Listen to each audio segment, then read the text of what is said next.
In a world that often tells us when and why we can't do things, sometimes we have to create our own paths and prove them wrong.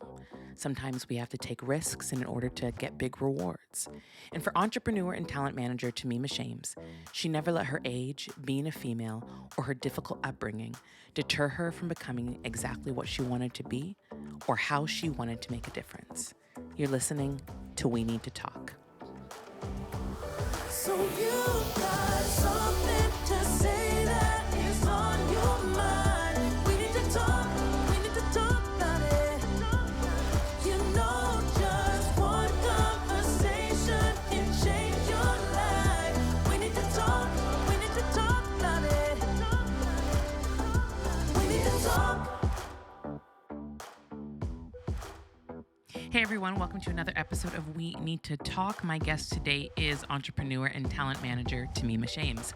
Temima, thank you so much for being on the show today.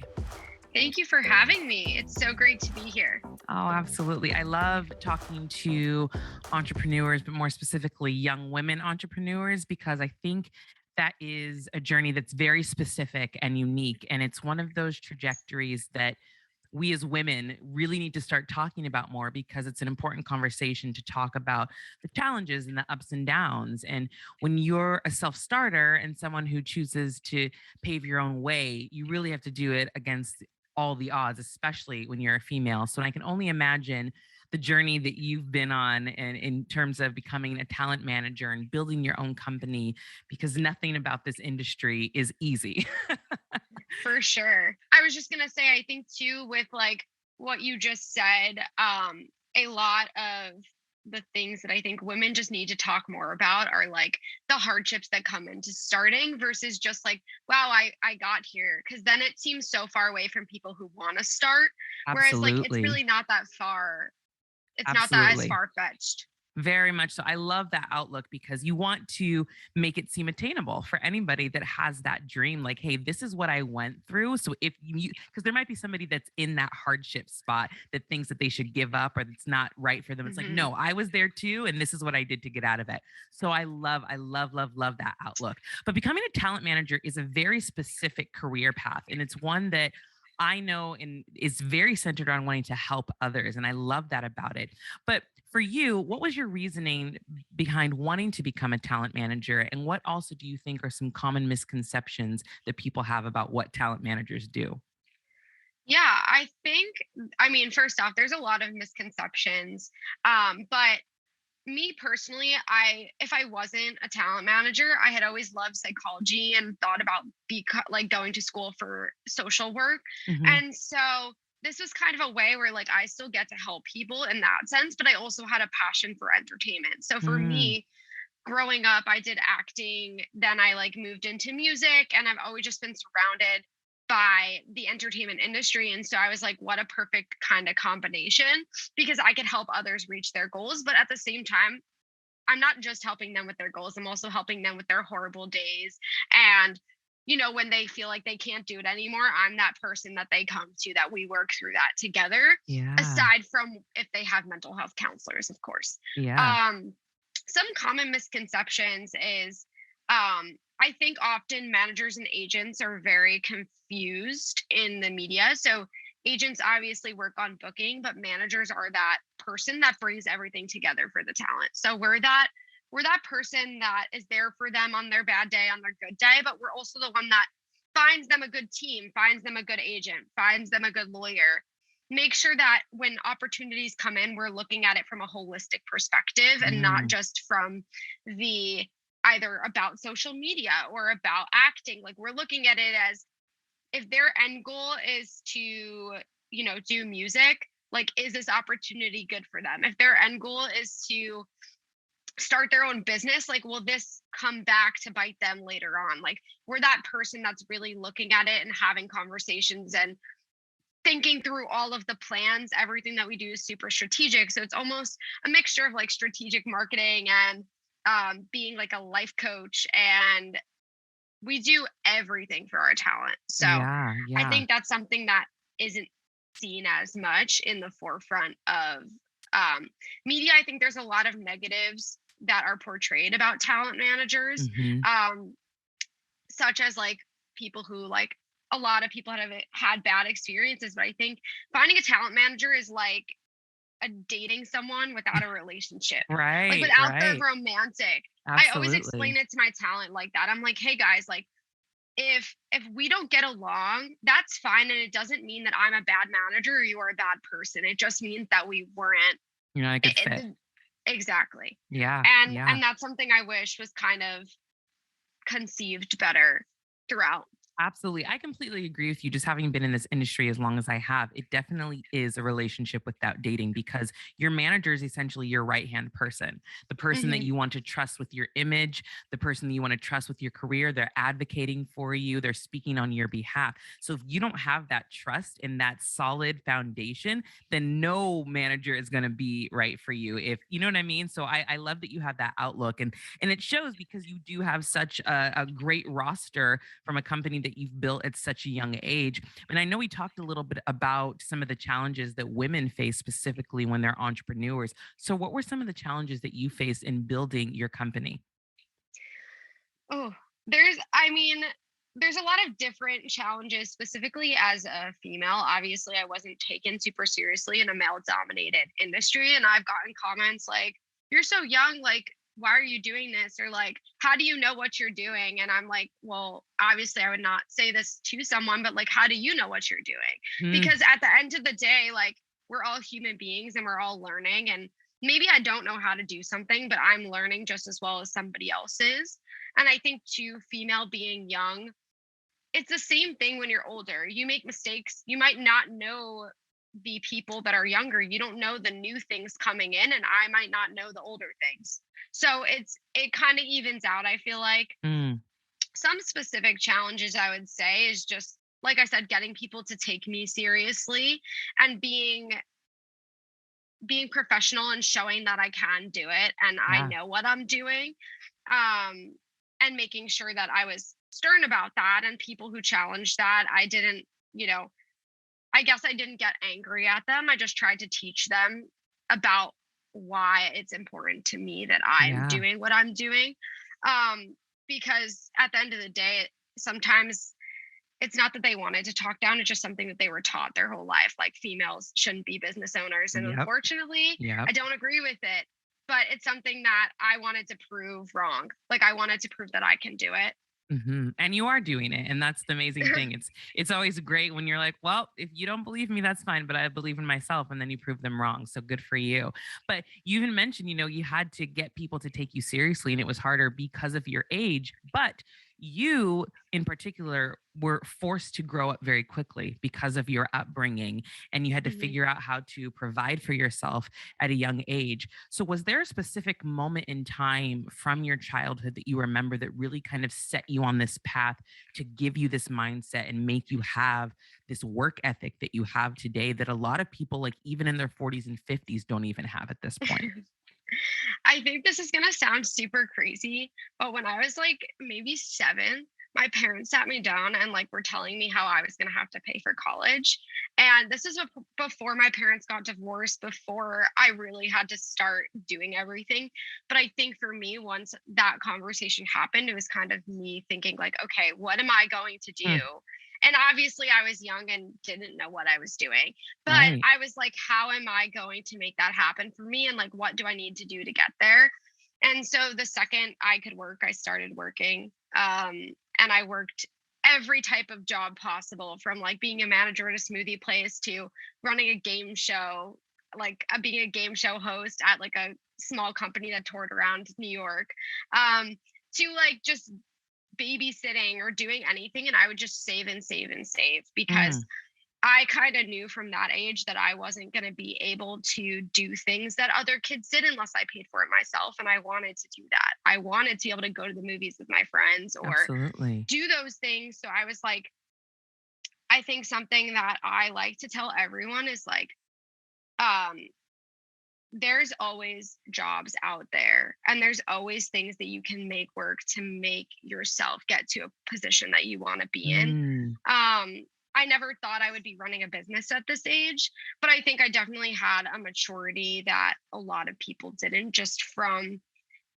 working, from helping raise my siblings and helping around the house. Just at such a young age. Absolutely.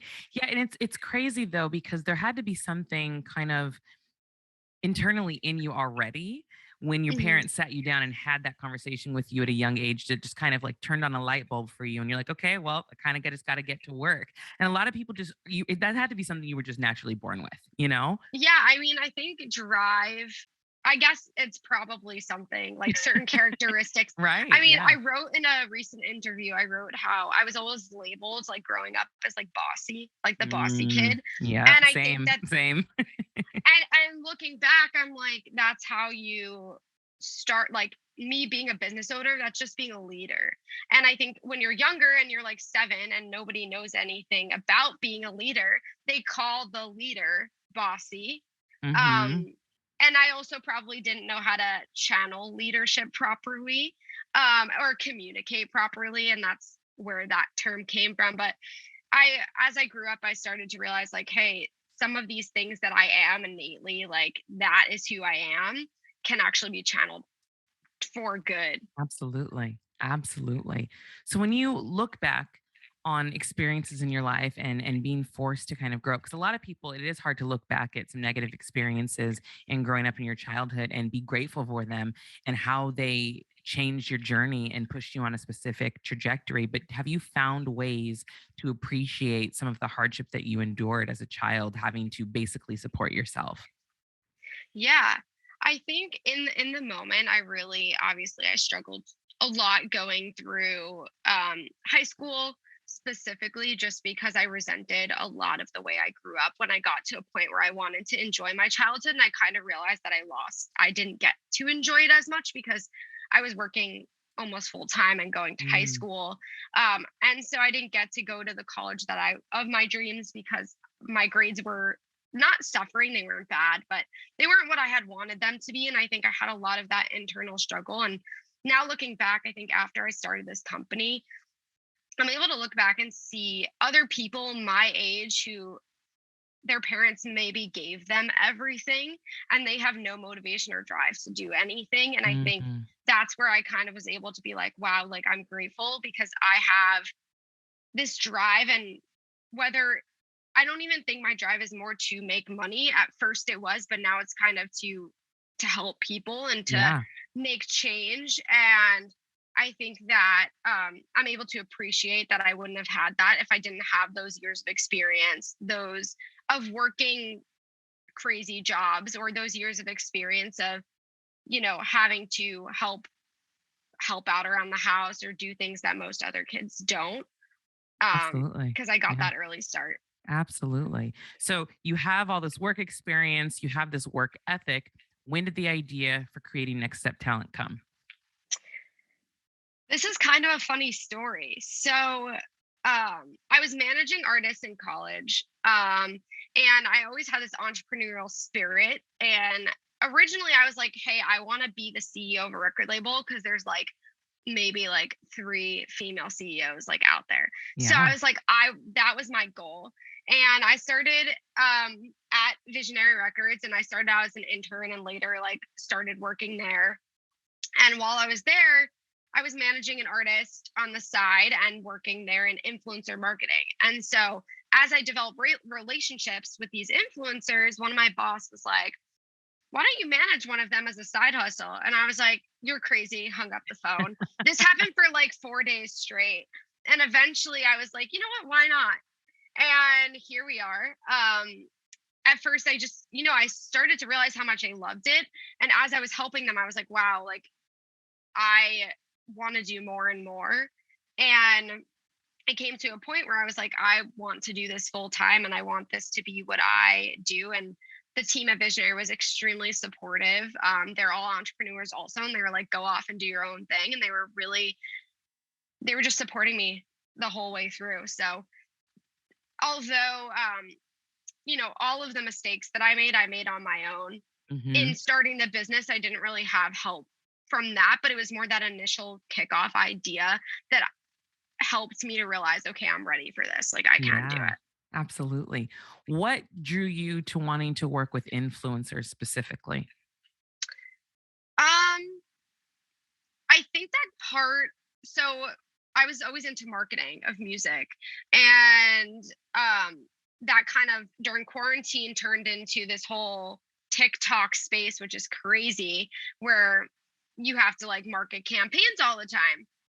And so I started doing that and really liked it. And what I realized when talking to the influencers is that a lot of them had such potential outside of social media, and they were put into this box because during quarantine they were messing around with their friends and had fun, and then all of a sudden they blew up and they were like, wait, but I've always wanted to do this, and Mm, now people are telling me that I'm an influencer. Like, how can I expand my horizons and get my fans to take me seriously in multiple aspects, whether it's running a business or being a musician or being an actor? And so that's kind of what I dedicated myself to, is helping talent really move themselves to their fullest potential and get out of that just influencer box. And some of them mhm. want to do social media, but how can we expand that?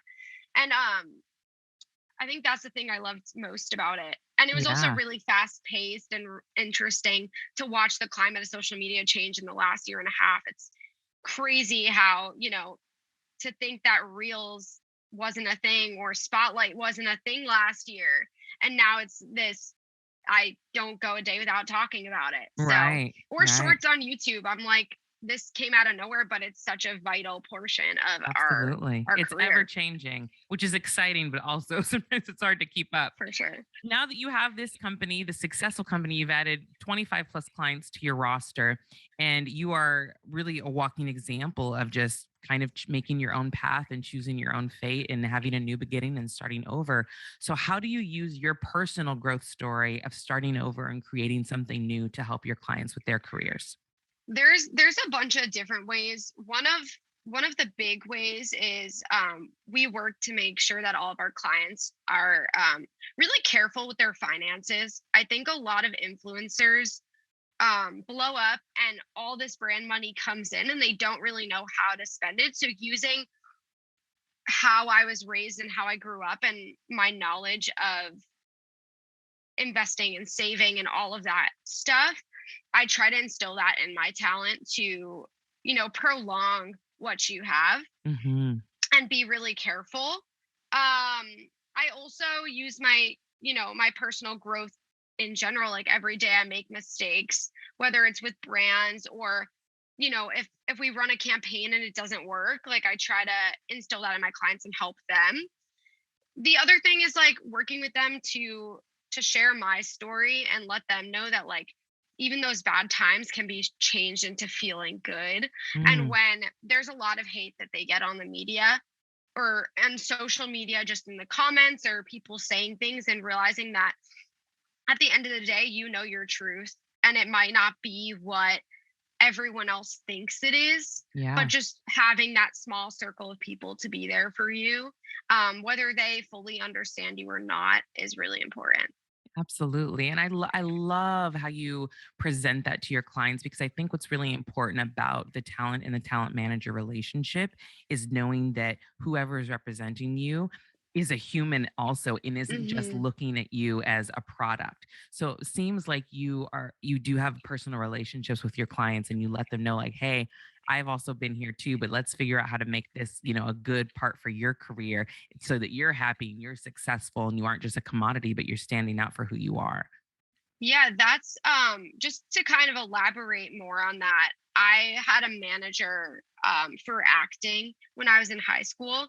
And I think I learned a lot from my manager of what I liked and what I didn't like Yeah. in Yeah. the relationship that we had. And I think something that I personally didn't like is I barely ever spoke to her and I never met her in Mm, person. And I think for me, I make sure that I talk to my clients every day, make sure that they're doing well, because if their mental health isn't good, then they're not going to be able to work either. right. And so being humans first, and at the beginning, I think I didn't share a lot about my, when I needed a break or when I was having a mental health struggle. And I think I'm working harder now to be open and honest with them, because I want them to in return be open and honest as well. Yeah, absolutely. Because I mean, navigating this industry and trying to do it on your own as an influencer is not easy at all. I mean, just in No. any facet of the industry, it's very difficult to navigate. So it's really important to have people in your corner that understand but are advocating for you. And I know you also recently you started an organization called Woman Power Music. And we know the music industry, like I talked about, is very difficult, but more so for women. And with this organization, what is your goal and how have you found that women need that extra support in their career, specifically in this industry? So I co-founded this organization in quarantine.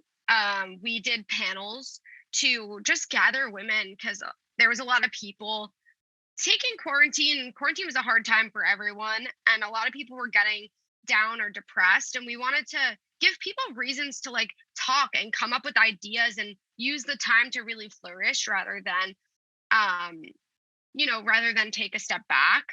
Right now, women power music is, and we call it WPM, is in a little bit of a hiatus, because after quarantine ended, and now unfortunately It's it's probably I don't, heading who back. knows. Yeah. Yeah, Yeah. but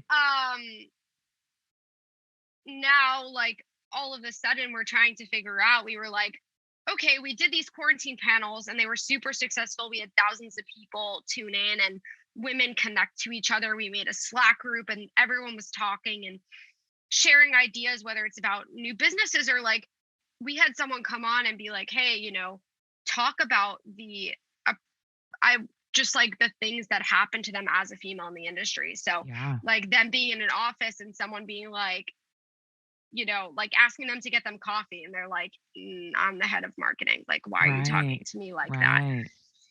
Yeah. And so we were trying to figure out, what the next steps would be. And I think we're starting to come to that. But whether it was in person, because we were in this kind of in between where it was like, Zoom calls weren't doing well anymore because people were out and about, but events weren't really allowed to be happening. So we were like, okay, what do we do? And I think it's going to end up turning into a yearly conference of some sort to bring women together. We also were talking about potentially doing um setting up like lunches for people that are females that can chat with each other. So we'll see where that all Yeah. goes.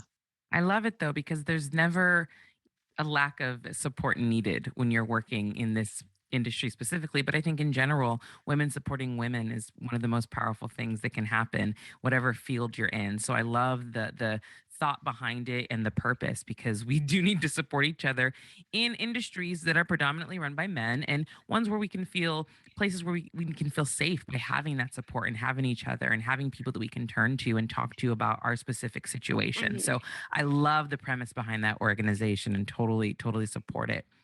So for you, now that you're here and I view you as someone as successful, you may not yet, because I know success is defined differently for all of us, but why was it beneficial for you to head down this path and basically create your own career and your own lifestyle? That's a hard question. It was, for me, heading down a new path was a way of starting over and giving myself that quote unquote childhood that I didn't get to have, Mm, because I was mm, able to control the things that went on and control who I have in my life and who brings me up or who is toxic energy. yeah. And also giving that to other people. You know, I guess working at a company is for some people, but for me, I wanted to be able to make those changes and have a voice of my own. And that's something that I work with all my employees. Like we really take ourselves, every person and what they have to say, we want them to say it.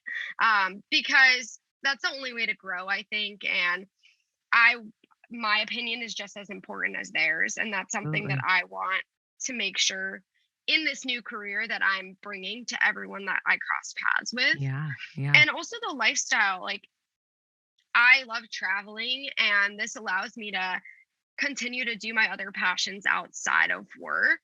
I travel with my talent all the time, and we'll just go places and get a change of scenery.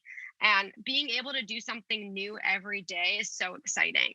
I don't Yeah. have that 9 to 5, and yeah, I might work till 2 a.m. sometimes, but I am able to do what I want to do. And if I need to take a minute to breathe, I can do that. And that's the same way for my talent. If they don't have that 9 to 5, and we're able to communicate like, hey, I need a minute, or hey, I'm in the middle of something, and be people first. And I think in Yes. this new generation, we'll see a lot more of that. But that's something that I want to inspire other females to start their own thing, to do it. And with me creating my own career was came with me wanting to inspire others as well. Love it. I love it.